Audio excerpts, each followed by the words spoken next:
ورحمة الله وبركاته. عاملين ايه يا حبايبي؟ يا رب تكونوا بخير. النهارده كده هعمل حاجه بسيطه حابه اشارككم معايا فيها. هعمل صينيه بطاطس. معانا هنا بطاطس، معانا هنا بشره من الطماطم، بشره من البصل، فلفل الوان، فلفل اخضر، معانا ايه، توم، ومعانا هنا قطع من الفراخ، ومعانا حبه من الزيت، ومعانا كوبايه ميه، ومعانا توابلنا الجميله اللي انتوا شايفينها دي. اول حاجه هنقول بسم الله الرحمن الرحيم. هننزل بالبطاطس. والله لو عملتوا البطاطس دي هتعجبكم جدا، خفيفه جدا، متاخدش وقت.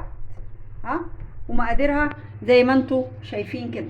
هننزل حبه من الفلفل، حبه من البصل، حبه من الطماطم زي ما انتوا شايفين كده، وحبه من الثوم، وهنقلبهم كده. طبعا دول هنحطهم على الوش كده.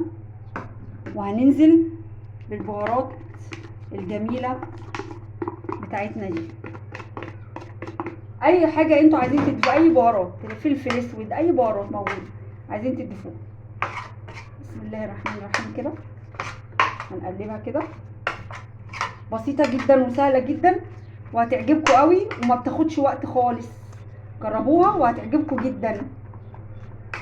وهننزل عليهم برشه الزيت البسيطه دي. طبعا احنا هنحط فراخ، فمش محتاجه ايه دهون كتير. طبعا هننزل بالفراخ اللي معانا، اي فراخ متوفره عندك، اي حاجه على حسب برضو ايه الاعداد اللي عندك، عايزه تزودي زودي. وهننزل عليها بباقي التوابل وباقي البشره، البصل والطماطم الجميله دي. وزي ما انتم شايفين هتبقى معانا بالمنظر ده وهتعجبكم قوي.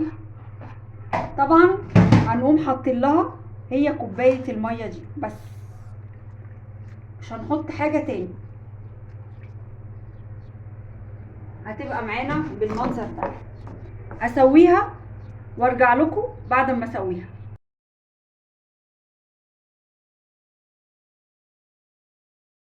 صينيه البطاطس الجميله بتاعتنا اهي اللي طلعت من الفرن، ويا رب تعجبكم. وما تنسوش بقى اللايك الجميل بتاعكم والاشتراك عشان يوصل لكم كل جديد. واشوفكم في يوم جديد مع اكله جديده. مع الف سلامه.